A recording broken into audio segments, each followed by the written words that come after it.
puluhan ribu kendaraan SPPG, Pak. Sementara di awal Maret kemarin Pak Purbaya sempat bilang bahwa efisiensi MBG itu difokuskan ke hal yang nggak masuk ke komponen utama di luar makanan. Tapi beberapa waktu lalu viral tuh Pak, puluhan ribu motor untuk petugas SPPG. Nah itu komentarnya gimana tuh Pak?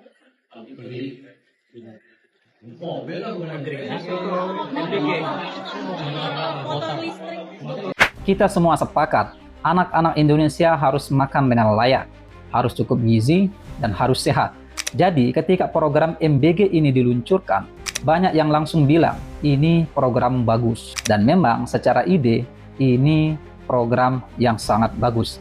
Tapi kita tidak bisa berhenti di kata bagus, karena dalam kebijakan publik, yang menentukan itu bukan niatnya, tapi eksekusinya. Masalahnya, MBG ini mulai terlihat bermasalah justru di tahap implementasinya. Pertanyaannya sederhana, ini program gizi, tapi kenapa yang jadi leading sektornya justru Kementerian Pendidikan?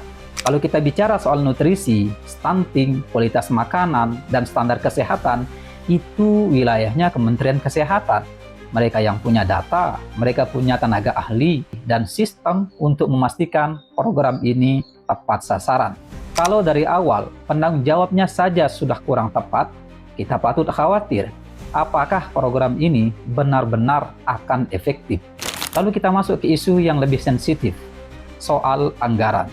Kita tahu 20% dari total APBN itu wajib dialokasikan untuk pendidikan.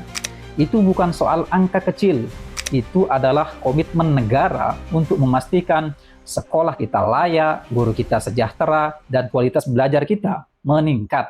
Tapi sekarang, faktanya 223 triliun anggaran itu dipakai untuk program makan bergizi gratis. Sekali lagi, ini bukan soal makan itu penting atau tidak. Jelas itu penting. Tapi pertanyaannya, apakah pendidikan kita sudah baik-baik saja sampai kemudian anggarannya bisa dialihkan? Hingga hari ini, masih banyak sekolah kita yang rusak, masih banyak guru honorer yang hidupnya jauh dari kata layak, masih banyak siswa yang bahkan belum mendapatkan kualitas pembelajaran yang setara. Di titik ini, kita harus jujur, ini bukan lagi soal program bagus atau tidak, ini soal prioritas anggaran. Negara punya sumber daya terbatas. Setiap keputusan anggaran adalah soal memilih mana yang paling layak didahulukan. Dan disitulah rasa keadilan akan diuji. Apakah adil ketika anggaran pendidikan digunakan untuk hal di luar kebutuhan inti pendidikan itu sendiri?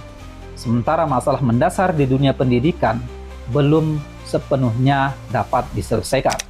Apakah adil ketika program yang seharusnya ditangani oleh sektor kesehatan justru dititip ke sektor yang lain? Dalam kebijakan publik, rasa keadilan itu penting.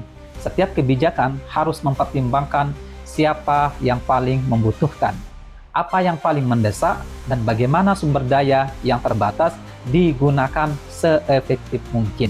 Kalau gizi anak ini penting, maka penanganannya harus tepat sasaran dan dikelola oleh sektor yang memang kompeten. Kalau pendidikan masih punya banyak PR, maka anggarannya seharusnya difokuskan ke sana terlebih dahulu.